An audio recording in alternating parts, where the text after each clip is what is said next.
하나님의 말씀은 마태복음 6장 11절로 13절까지입니다.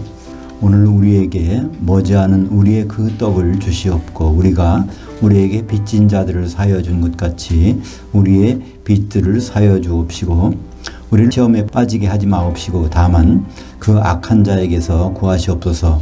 왜냐하면 그 통치와 그 권능과 그 영광이 아버지께 영원히 있사옵나이다. 아멘. 오늘 말씀을 가지고 주기도문에서 일용할 양식 왜 치명적인 오역인가 라는 제목으로 말씀을 나누겠습니다. 주기도문은 자녀된 우리가 아버지이신 하나님께 세 가지 것을 구하는 기도로 시작됩니다. 그래서 그 다음 부분은 우리들의 것 세 가지. 그래서 이 두 형식으로 구성되어 있는데 앞에 부분은 우리가 지난번에 보았듯이 마태복음 6장 9절부터 10절까지입니다. 그러므로 너희는 이렇게 기도하라. 하늘들에 계신 우리 아버지여, 아버지 이름이 거룩히 여김을 받으시오며 아버지의 나라가 임하시오며 아버지의 뜻이 하늘에서 이루어진 것 같이 땅에서도 이루어지이다. 여기 세 가지가 나오는데 첫 번째는 아버지의 이름입니다. 아버지 이름은 출애굽기 3장 15절에 있는 것과 같이 여호와라는 이름, 이것은 나의 영원한 이름이요 영원한 칭호라고 말씀하셨죠. 여호와란 뜻은 성취하신 자로서 성취하실 자 그런 뜻입니다. 어떤 일을 끝낸 분이라는 그 뜻이 여호와의 이름 가운데 있으니까 아버지 이름이 거룩히 여김을 받으시오며 그것은 그 아버지의 이 계획하신 것이 끝까지 성취되기를 기도하는 것입니다. 두 번째로 아버지의 나라가 임하시오며 이 나라는 통치라는 뜻이 됩니다. 통치는 그분이 즉 다스리는 것이죠. 통치가 마쳤을 때 아버지 일이 끝나는 것입니다. 그래서 아버지 통치가 지금 진행되고 있는데 아버지 통치가 이루어지는 현장이 바로 천국이죠. 아버지는 하늘들에 계시고 하늘들의 왕국이 천국이니까 아버지 통치는 지금 이 천국에서 이루어지고 있습니다. 그래서 아버지 통치가 이루어졌다는 선언이 성경의 맨 마지막에 나옵니다. 요한계시록 19장 6절에 통치하셨도다 전능하니. 그러니까 그때까지 아버지는 통치하신다는 것입니다. 그리고 세 번째는 아버지의 뜻이 하늘에서 이룬 것 같이 땅에서도 이루어지이다. 아버지의 뜻은 언제 결정되었냐면 하늘, 셋째 하늘에서 이 우주 만물이 시작되기 전에 그래서 아버지는 어디 계시냐면 하늘들에 계신데 하늘들이 있기 전에 하늘에서 결정된 뜻이 땅에서도 이루어지기를 기도하는 것입니다. 그런데 이 땅은 없어질 것이죠. 마태복음 5장, 6장, 7장의 산상수훈에서 땅은 아버지의 기업, 우리에게 주신 기업인 교회를 말씀하고 있습니다. 그것이 바로 마태복음 5장 5절에 나오고 있죠. 온유한 자들은 복이 있나니 땅을 기업으로 받을 것이며 온유한 자, 길들여진 자, 하나님 말씀에 길들여진 자가 받을 것은 가들 상속물이 있는데 그것이 땅이라는 것입니다. 그래서 우리는 그것이 교회라는 것을 알 수 있죠. 이어서 나오는 기도가 오늘 본문에 나오는 내용입니다. 이어서 세 가지 것, 우리가 해야 될 세 가지 것이 나오는데 그것이 첫 번째가 마태복음 6장 11절입니다. 오늘 우리에게 일용할 양식을 주시옵고. 그래서 이 내용은 우리가 너무나 흔하게 알고 있죠. 우리 그냥 이것을 암송하지 못하시는 분은 없을 것입니다. 이 부분만큼은 우리에게 일용할 양식. 우리가 날마다 먹고 쓰고 뭐 하는 것들이 그냥 있는 것이 아니라 하나님께서 다 준비해 놓으셔서 그걸 하시는 거구나. 근데도 불구하고 그것을 기억하고 해야 된다. 그래서 이거에 대한 해석은 매일의 삶을 하나님께 맡기는 순종의 자세다. 또 인생의 모든 필요를 채울 수 있는 분은 하나님뿐이다. 이것을 고백하는 내용이라고 이 부분을 강조하고 있죠. 많은 분들이. 그래서 이 일용할 양식에 대해서 우리는 이것을 하나님의 항상 준비하시고 하나님만이 하실 수 있는 일을 그분께서 주시지 않으면 안 되겠다. 그래서 이렇게 해석을 하고 사용되고 있습니다.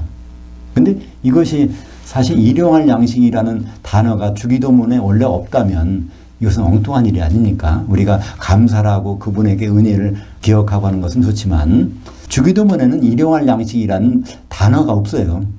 그 단어가 성경에는 딱 한 번 나옵니다. 야고보서 2장 15절 16절에 보면 만일 형제나 자매가 헐벗고 일용할 양식이 없는데 16절에 너희 중에 누구든지 그에게 이르되 평안히 가라 덥게 하라 배부르게 하라 하여 그 몸에 쓸 것을 주지 아니하면 무슨 유익이 있으리요. 주보 오른쪽 밑에 옮겨놨는데, 그러니까 일용할 양식은 이 세상에서 필요한 것들을 형제가 그것이 없는데도 그냥 외면한다고 하면 안 된다는 것입니다. 하나님께 그걸 구하라는 것이 아니라 이 형제들에게 그런 일이 있는지 없는지를 살펴보라는 그런 뜻으로 행동하는 믿음, 행하는 믿음이 죽은 믿음이 아니다라는 것으로 말씀하실 때 그때 일용할 양식이라는 단어 표현이 나옵니다. 그 일용할이라는 것은 헤메로스, 그리고 양식이라는 것은 트로페. 그래서 날마다 필요한 이 모든 것들, 그런 단어가 따로 있는데 유다는 주기도문에 없거든요. 주기도문에 없는 이유가 있어요. 예수님께서 주기도문을 가르쳐 주실 때 우리의 필요를 구하지 말라고 하셨기 때문에, 그죠? 예수님은 이 세상의 삶의 필요는 하나님 아버지께서 다 알고 계시다는 것입니다. 왜냐하면 우리가 그분의 자녀이기 때문에. 그렇죠? 우리 자녀들이 뭐가 필요하다는 것을 짐작을 하잖아요. 아, 제가 뭐가 필요해서 이렇구나. 그것을 아는데 자녀들은 모를 수가 있죠. 우리 부모님이 내 사정을 아실까? 근데 하나님은 우리 인간 세상의 부모가 아니라 바로 이 세상의 만물을 창조하시고 우리를 자녀 삼으신 아버지 되시는 분이니까 그걸 다 아신다는 것입니다. 근데 세상 사람들은 그거를 중언부언하고 구하고 있죠. 그래서 주기도문을 가르쳐 주시기 전에 하나 말씀하신 게 있어요. 그것이 마태복음 6장 8절입니다.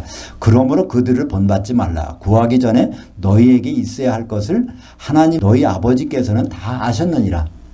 그러니까 하나님 아버지께서는 다 아시고 계신 것을 다시 구하지 말고 하나님이 기뻐하시는 기도를 하라는 것입니다. 그러니까 우리는 이 세상에 필요한 것을 하나님이 알고 계시다는 것을 인정하고, 그러니까 우리 하나님이 기뻐하시는 기도 내용을 주기도문으로 기도하라는 것이죠. 그러니까 이 사전에 주기도문 전에 이 말씀 하셨기 때문에 여기다가 우리의 일용할 양식을 주옵시고 다시 우리의 필요를 하나님 아버지께서 주시옵소서, 이거는 앞뒤가 맞지 않는 문장이잖아요. 그러니까 일용할 양식은 다른 단어인데 번역을 그렇게 해놓은 것입니다.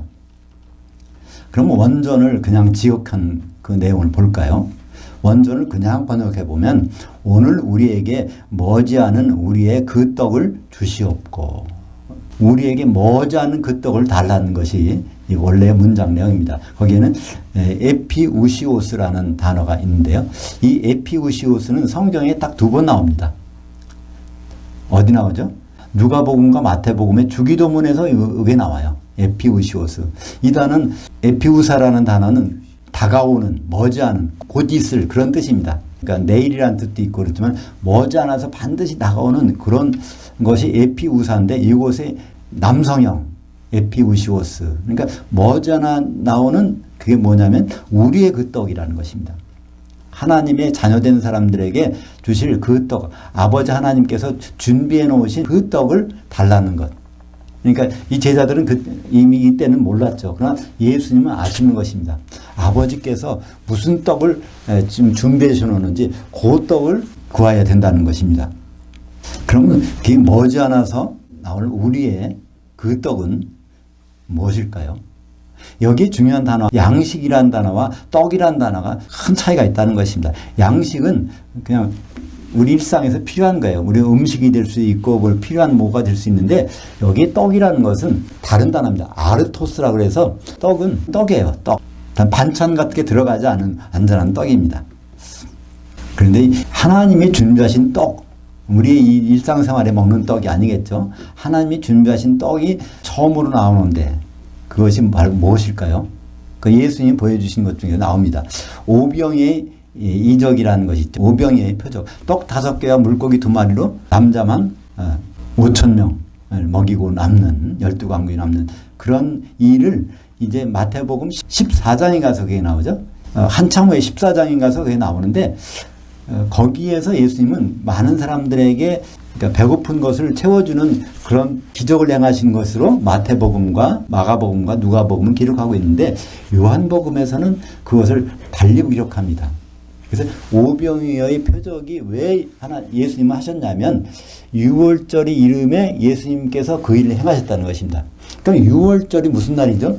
6월절 날 어린 양을 잡아서 제사를 드리는, 피와 살을 내서 그것을 제사를 드리는 그것이 6월절입니다.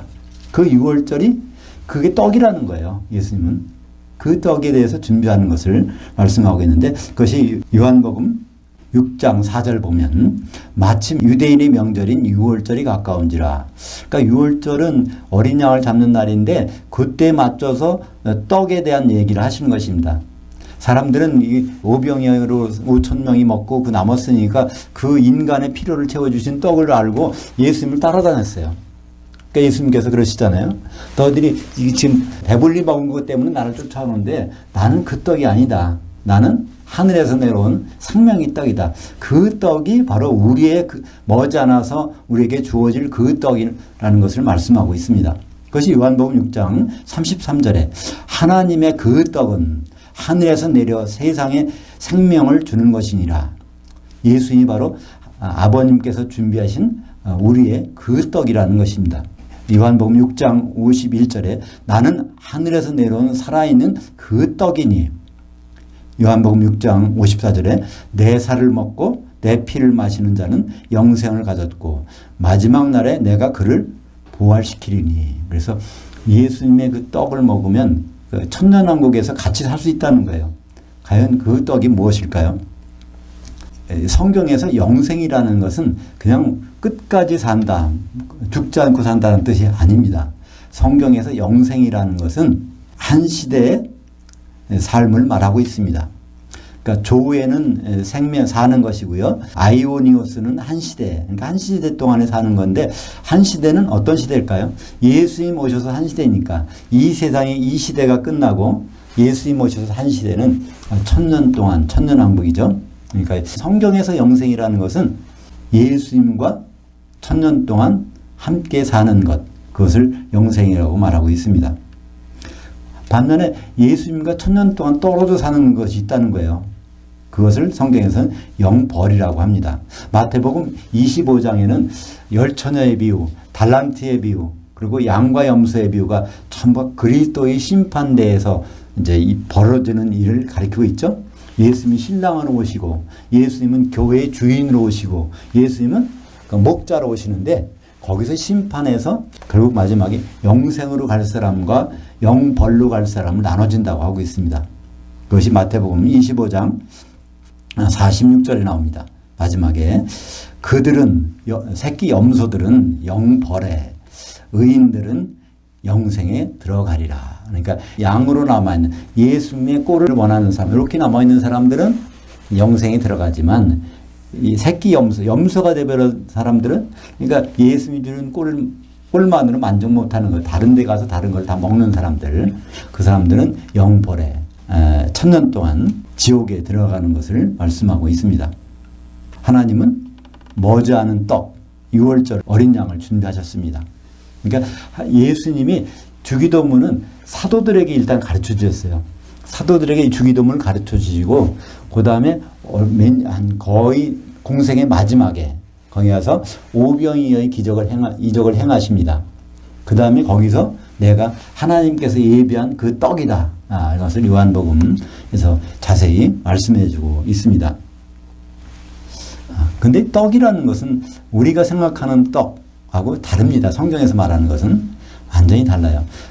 우리는 떡은 어떻게 만든죠? 곡식 가루를 물에 반죽해서 그래서 찌든지 굽든지 해서 만드는 것이 떡입니다. 근데 성경에 나오는 떡은 바로 곡식 가루를 기름에 반죽해서 만드는 것입니다. 그러니까 떡에는 보이진 않지만 모든 떡, 이스라엘의 떡에는 다 속에 뭐가 들어갔어요? 기름이 다 박혀 있는 것입니다. 그러니까 떡을 먹는다는 것은 거기 기름을 우리가 먹는 것입니다.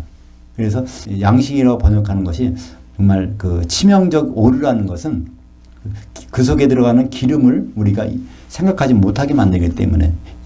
그러니까 양식에는 기름이 없잖아요. 기름이 있을 수도 있고 없을 수도 있지만 떡에는 반드시 기름이 들어가고, 기름이 들어와 있지 않은 떡은 없습니다. 곡식가루 반죽은 반드시 기름으로 반죽하니까. 그러니까 반죽이 안 되면 떡이 될 수가 없죠.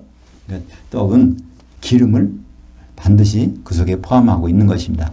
레위기 2장 1절에 보면 누구든지 소재의 떡을 예물로 여호와께 드리려거든 고운 가루로 예물로 삼아 그 위에 기름을 붓고. 그래서 하나님께 드리는 떡도 반드시 기름으로 반죽해서 하나님께 드리고, 사람이 먹는 떡도 그 지역에서는 왜 그러겠다 그러죠?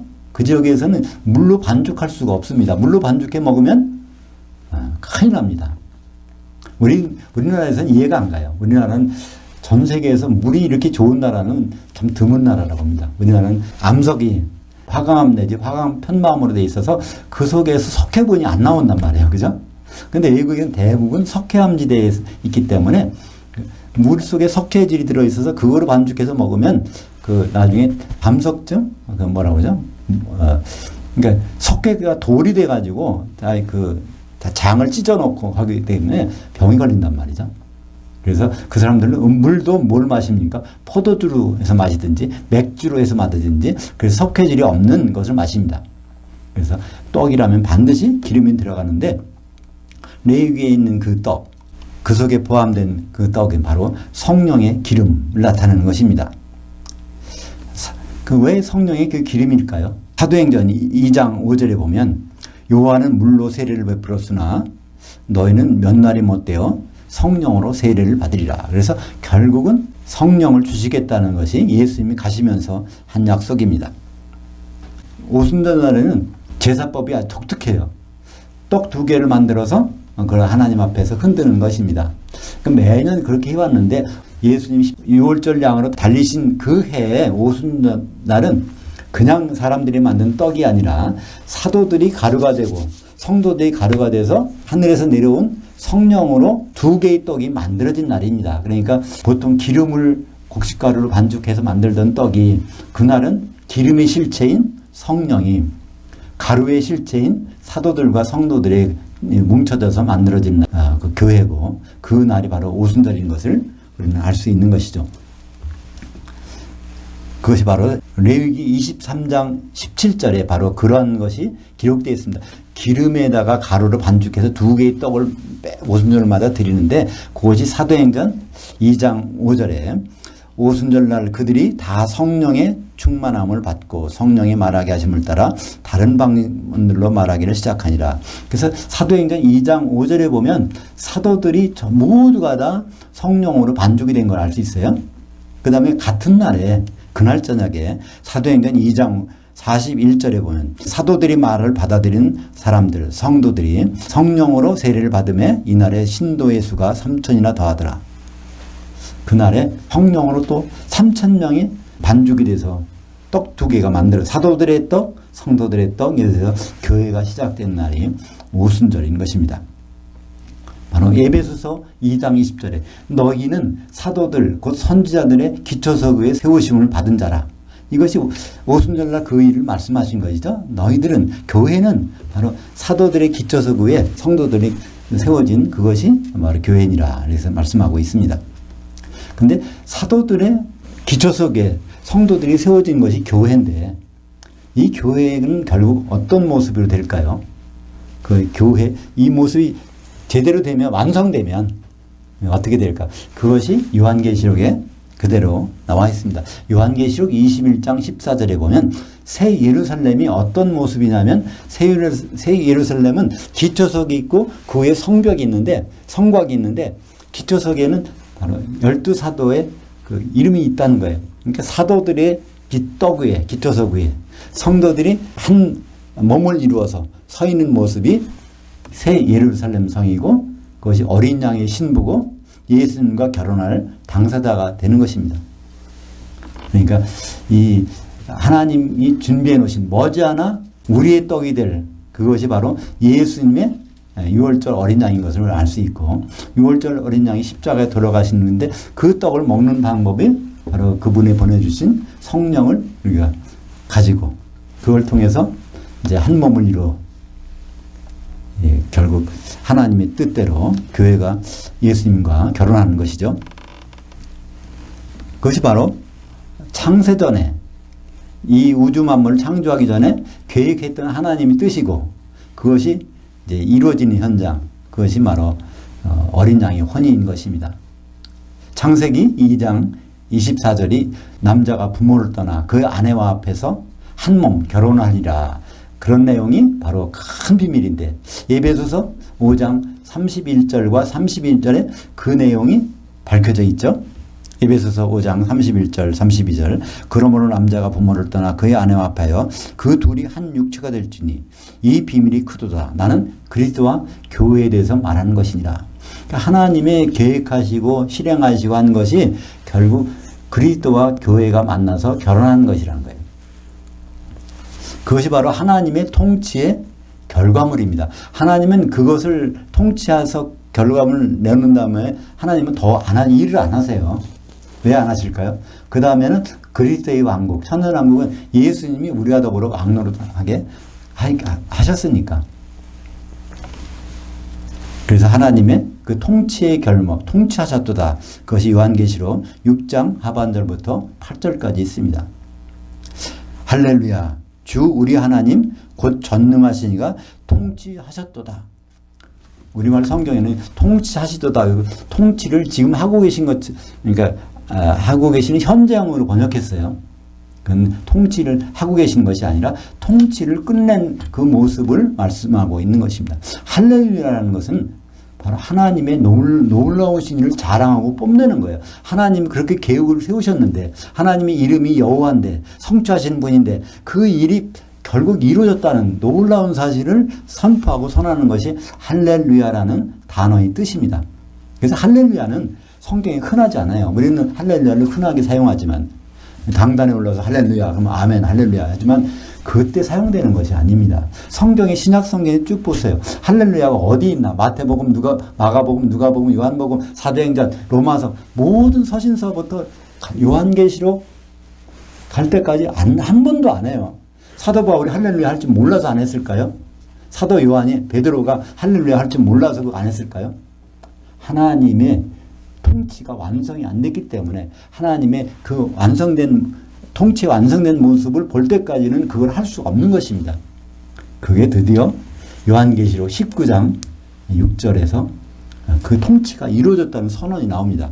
그래서 요한계시록 19장 7절에 보면 어린 양이 혼인이 이르렀고 그의 아내가 자신을 준비하였으므로 그녀에게 빛나고 깨끗한 세마포옷을 입도록 허락하셨으니 이 세마포옷은 성도들의 의로움들이더라. 그러니까 성도들이 한 세마포를 입었고 한 몸이 된 어린 양의 신부가 되는 것이 하나님의 창세전에 계획한 뜻이었는데 그것이 이루어진 현장이 나타날 때 그때 비로소 할렐루야가 나오는 것입니다. 그러니까 사도들이 주님으로부터 주기도문을 받을 때 그 순간에는 하나님의 그 떡이 있지 않았어요. 그죠? 왜냐하면 6월절에 십자가에 돌아가셔야 그 다음부터 그것이 우리에게 적용될 수 있으니까 그 성령이 우리에게 오시려면 그 일이 있어야 되잖아요. 그래서 거기에서 일용할 양식이 아니라 머지않아 우리에게 주실 그 떡, 그걸 좀 달라는 거예요.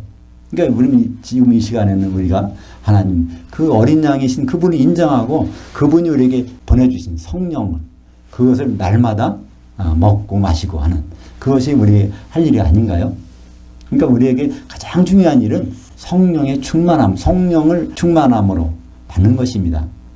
그것이 마태복음 18장 20절에 예수님 말씀하셨죠.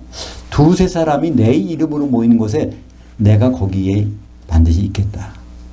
그 말씀하신 분이 바로 하늘로 올라가셔서 성령을 보내시고 내 이름으로 보내실 성령이 바로 두세 사람이 연합되는 곳에 교통하는 곳에 반드시 있겠다. 그러니까 이 자리에는 바로 성령이 와 계십니다. 여기는 예수님이 안 계세요. 예수님은 성령이 계시다는 것은 예수님이 셋째 하늘로 올라가셨다는 증거가 아닙니까? 내가 가면 보내리. 내가 가지 아니하면 그분이 오시지 아니할 것이요. 내가 가면 그분을 보내리니까 여기에 바로 성령이 계시고 우리는 준비가 다 되면 공중에서 예수님을 만나게 될 것입니다. 예수님은 요한복음 7장 38절 39절에 나를 향하여 믿는 자에게는 성경의 이름과 같이 그 배에서 생수의 강이 흘러나오리라.